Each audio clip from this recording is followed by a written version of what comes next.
L'Europe est à un tournant critique de son histoire. Le bouclier américain se dérobe, l'Ukraine risque d'être abandonnée, la Russie renforcée. Washington est devenu la cour de Néron, un empereur incendiaire, des courtisans soumis et un bouffon sous kétamine chargé de l'épuration de la fonction publique. C'est un drame pour le monde libre, mais c'est d'abord un drame pour les États-Unis. Le message de Trump est que rien ne sert d'être son allié puisqu'il ne vous défendra pas, qu'il vous imposera plus de droits de douane qu'à ses ennemis et vous menacera de s'emparer de vos territoires tout en soutenant les dictatures qui vous envahissent. Le roi du deal est en train de montrer ce qu'est l'art du deal à plat ventre.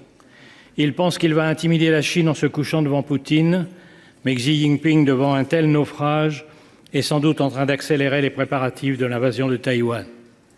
Jamais dans l'histoire, un président des États-Unis n'a capitulé devant l'ennemi. Jamais aucun n'a soutenu un agresseur contre un allié.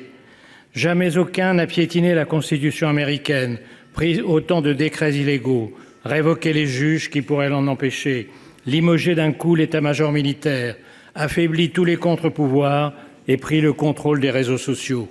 Ce n'est pas une dérive illibérale, c'est un début de confiscation de la démocratie. Rappelons-nous qu'il n'a fallu qu'1 mois, 3 semaines et 2 jours pour mettre à bas la République de Weimar et sa Constitution. J'ai confiance dans la solidité de la démocratie américaine et le pays proteste déjà. Mais en 1 mois, Trump a fait plus de mal à l'Amérique qu'en 4 ans de sa dernière présidence. Nous étions en guerre contre un dictateur, nous nous battons désormais contre un dictateur soutenu par un traître. Il y a 8 jours, au moment même où Trump passait la main dans le dos de Macron à la Maison-Blanche, les États-Unis votaient à l'ONU avec la Russie et la Corée du Nord contre les Européens réclamant le départ des troupes russes. 2 jours plus tard, dans le bureau ovale, le planqué du service militaire donnait des leçons de morale et de stratégie au héros de guerre Zelensky avant de le congédier comme un palefrenier en lui ordonnant de se soumettre ou de se démettre.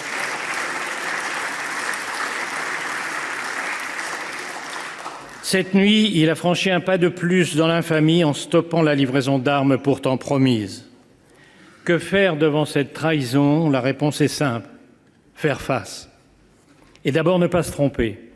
La défaite de l'Ukraine serait la défaite de l'Europe. Les pays baltes, la Géorgie, la Moldavie sont déjà sur la liste. Le but de Poutine est le retour à Yalta où fut cédé la moitié du continent à Staline. Les pays du Sud attendent l'issue du conflit pour décider s'ils doivent continuer à respecter l'Europe ou s'ils sont désormais libres de la piétiner. Ce que veut Poutine, c'est la fin de l'ordre mis en place par les États-Unis et leurs alliés il y a 80 ans, avec comme premier principe l'interdiction d'acquérir des territoires par la force. Cette idée est à la source même de l'ONU, où aujourd'hui les Américains votent en faveur de l'agresseur et contre l'agressé, parce que la vision trumpienne coïncide avec celle de Poutine.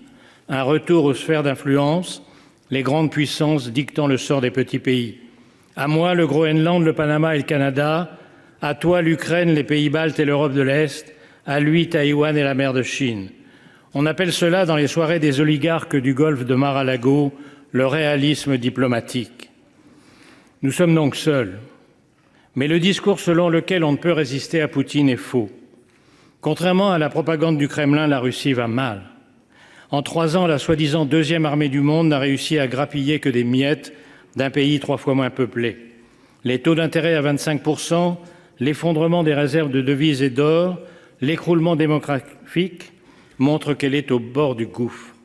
Le coup de pouce américain à Poutine est la plus grande erreur stratégique jamais commise lors d'une guerre.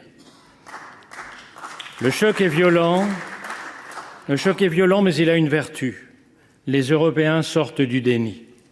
Ils ont compris en 1 jour à Munich que la survie de l'Ukraine et l'avenir de l'Europe sont entre leurs mains et qu'ils ont 3 impératifs. Accélérer l'aide militaire à l'Ukraine pour compenser le lâchage américain, pour qu'elle tienne, et bien sûr pour imposer sa présence et celle de l'Europe dans toute négociation. Cela coûtera cher. Il faudra en terminer avec le tabou de l'utilisation des avoirs russes gelés. Il faudra contourner les complices de Moscou à l'intérieur même de l'Europe par une coalition des seuls pays volontaires, avec bien sûr le Royaume-Uni.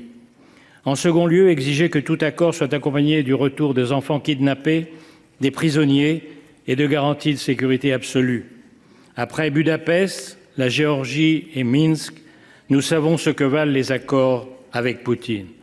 Ces garanties passent par une force militaire suffisante pour empêcher une nouvelle invasion. Enfin, et c'est le plus urgent, parce que c'est ce qui prendra le plus de temps, il faut rebâtir la défense européenne négligée au profit du parapluie américain depuis 1945 et sabordée depuis la chute du mur de Berlin. C'est une tâche herculéenne, mais c'est sur sa réussite ou son échec que seront jugés dans les livres d'histoire les dirigeants de l'Europe démocratique d'aujourd'hui. Friedrich Merz vient de déclarer que l'Europe a besoin de sa propre alliance militaire. C'est reconnaître que la France avait raison depuis des décennies en plaidant pour une autonomie stratégique. Il reste à la construire. Il faudra investir massivement, renforcer le Fonds européen de défense hors des critères d'endettement de Maastricht, harmoniser les systèmes d'armes et de munitions, accélérer l'entrée dans l'Union de l'Ukraine, qui est aujourd'hui la première armée européenne, repenser la place et les conditions de la dissuasion nucléaire à partir des capacités françaises et britanniques, relancer les programmes de boucliers antimissiles et de satellites. Le plan annoncé hier par Ursula von der Leyen est un très bon point de départ. Et il faudra beaucoup plus. L'Europe ne redeviendra une puissance militaire qu'en redevenant une puissance industrielle. En un mot, il faudra appliquer le rapport Draghi, pour de bon. Mais le vrai réarmement de l'Europe, c'est son réarmement moral. Nous devons convaincre l'opinion face à la lassitude et à la peur de la guerre, et surtout face aux comparses de Poutine, l'extrême droite et l'extrême gauche. Ils ont encore plaidé hier à l'Assemblée nationale, Monsieur le Premier ministre, devant vous, contre l'unité européenne, contre la défense européenne. Ils disent vouloir la paix. Ce que ni eux ni Trump ne disent, c'est que leur paix, c'est la capitulation, la paix de la défaite, le remplacement de Gaulle-Zelensky par un Pétain ukrainien à la botte de Poutine, la paix des collabos qui ont refusé depuis 3 ans toute aide aux Ukrainiens.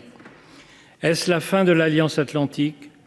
Le risque est grand, mais depuis quelques jours, l'humiliation publique de Zelensky et toutes les décisions folles prises depuis 1 mois ont fini par faire réagir les Américains. Les sondages sont en chute, les élus républicains sont accueillis par des foules hostiles dans leur circonscription, même Fox News devient critique. Les Trumpistes ne sont plus en majesté, ils contrôlent l'exécutif, le Parlement, la Cour suprême et les réseaux sociaux, mais dans l'histoire américaine, les partisans de la liberté l'ont toujours emporté. Ils commencent à relever la tête. Le sort de l'Ukraine se joue dans les tranchées, mais il dépend aussi de ceux qui, aux États-Unis, veulent défendre la démocratie et ici de notre capacité à unir les Européens, à trouver les moyens de leur défense commune et à refaire de l'Europe la puissance qu'elle fut un jour dans l'histoire et qu'elle hésite à redevenir. Nos parents ont vaincu le fascisme et le communisme au prix de tous les sacrifices. La tâche de notre génération est de vaincre les totalitarismes du XXIe siècle. Vive l'Ukraine libre, vive l'Europe démocratique. Merci.